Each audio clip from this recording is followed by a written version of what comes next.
Mens sana in corpore sano. Di dalam tubuh yang sehat, terdapat jiwa yang kuat. Berdasarkan pepatah tersebut, beberapa minggu ini Kak Yosef lagi giat-giatnya berolahraga, yaitu lari-lari pagi. Setiap paginya, Kak Yosef memiliki target untuk berlari sejauh 1 kilometer. Saat berlari, Kak Yosef jadi ingat materi tentang translasi. Karena Kak Yosef berpindah dari satu titik ke titik yang lainnya. Adik-adik, mau tahu nih hubungan lebih lanjut dari lari sampai ke translasi? Yuk kita simak video berikut ini.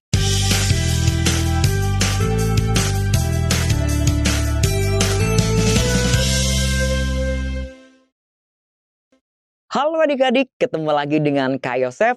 Belajar matematika menjadi mudah dan menyenangkan. Pada video kali ini, kita akan belajar translasi berurutan. Jadi, translasinya bukan hanya satu kali, melainkan lebih dari satu. Agar lebih paham, kita simak baik-baik ilustrasi berikut ini. Jadi, Kak Yosef memiliki target berlari sejauh 1 kilometer di sekitar komplek. Denah kompleknya seperti yang ada di layar ya. Nah, Kak Yosef harus berlari dari rumah melewati rumah sakit dan kantor ruang guru. Kira-kira setelah berlari sejauh 1 kilometer, kakak bisa istirahat di mana ya? Kita telusuri rutenya biar mudah. Jika dilihat dari rumah Kak Yosef melewati rumah sakit, jaraknya sudah 500 meter. Kemudian belok ke atas berdasarkan peta sejauh 100 meter untuk sampai di perempatan. Dan Kak Yosef beristirahat sejenak. Kemudian belok ke kanan sejauh 200 meter melewati kantor ruang guru. Dan lanjut belok ke atas 200 meter. Jika kita hitung jarak tempuhnya, maka setelah 1 kilometer kakak akan berada di taman kota untuk beristirahat. Nah, kira-kira apa hubungannya dengan translasi? Jika kita perhatikan kembali, maka posisi awal Kak Yosef bisa kakak ilustrasikan sebagai titik A. Kemudian, perhentian pertama sebagai titik yang kedua yaitu A aksen. Dan titik perhentian terakhir di taman kota sebagai A double aksen. Ruas garis dari titik A ke A aksen merupakan translasi yang pertama.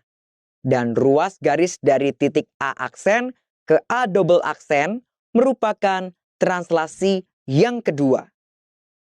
Nah, bayangan ruas garis dari titik A oleh ruas garis A aksen dilanjutkan oleh ruas garis A aksen A double aksen akan menghasilkan ruas garis A double aksen. Kita misalkan koordinat rumah Kak Yosef adalah titik A, negatif 1, negatif 3. Dan tiap 100 meter sebagai satu satuan. Kak Yosef mengalami translasi atau pergeseran sejauh 5 satuan ke kanan dan 1 satuan ke atas atau translasi 5, 1. Sehingga posisi sekarang di A aksen, yaitu negatif 1 ditambah 5 sama dengan 4 dan negatif 3 ditambah 1 sama dengan negatif 2. Kemudian mengalami translasi 2, 2 atau bergeser sejauh 2 satuan ke kanan dan 2 satuan ke atas. Sehingga posisinya sekarang di A double aksen, yaitu 4 ditambah 2 sama dengan 6 dan negatif 2 ditambah 2 sama dengan 0. Jadi, posisi terakhir Kak Yosef ada di A double aksen, yaitu dengan koordinat 6,0. Setelah secara keseluruhan digeser 7 satuan ke kanan dan 3 satuan ke atas. Secara umum, ruas garis A aksen mewakili translasi pertama, yaitu 5-1. Dan ruas garis A aksen A double aksen mewakili translasi yang kedua, yaitu 2-2. Berdasarkan gambar tadi yang kita miliki, translasi A aksen dilanjutkan dengan A aksen A double aksen menghasilkan A double aksen. Hal ini berarti translasi 5-1 diikuti translasi 2-2, menghasilkan translasi yang diwakili A double aksen, yaitu 7-3. Hubungan antara A aksen dan A aksen A double aksen terhadap A double aksen dapat dituliskan 5-1 ditambah 2-2 sama dengan 7-3. Bentuk di atas didapat dengan menjumlahkan komponen-komponen yang seletak seperti pergeseran horizontal dengan horizontal dan vertikal dengan vertikal. Dalam hal ini, 5 ke kanan dan 2 ke kanan menjadi pergeseran sejauh 7 satuan ke kanan. Begitu pula dengan pergeseran 1 ke atas dan 2 ke atas, menjadi pergeseran sejauh 3 satuan ke atas. Nah, dengan demikian, kita dapat menyimpulkan sebuah rumus untuk dua translasi berurutan. Untuk dua translasi berurutan A, B, dan C, D berlaku A, B ditambah C, D sama dengan A ditambah C, B ditambah D. Di mana A dan C adalah nilai pergeseran secara horizontal, serta B dan D adalah nilai pergeseran secara vertikal. Bagaimana adik-adik? Sampai di sini sudah paham kan? Agar lebih paham, coba selesaikan soal berikut ini. Pada suatu hari, Didu diminta mengantarkan kue ke rumah Nurul dan ke rumah Hikmah. Dari rumah Didu untuk ke rumah Nurul berjalan 50 meter ke arah barat, dilanjutkan 60 meter ke utara. Sampailah Didu di rumah Nurul.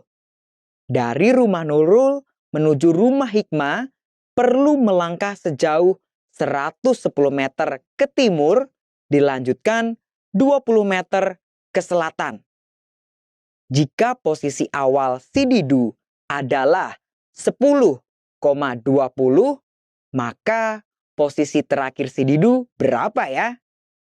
A. Pilihannya 60,40. B. 70,60. Atau C. 60,70. Untuk mengetahui jawabannya, pertama-tama kita gambar grafiknya terlebih dahulu. Translasi pertama Didu bergerak 50 meter ke barat, dilanjutkan 60 meter ke utara, menuju rumah Nurul. Translasinya adalah negatif 50, 60. Translasi kedua, Didu bergerak dari rumah Nurul ke arah timur sejauh 110 meter dan lanjut 20 meter ke selatan.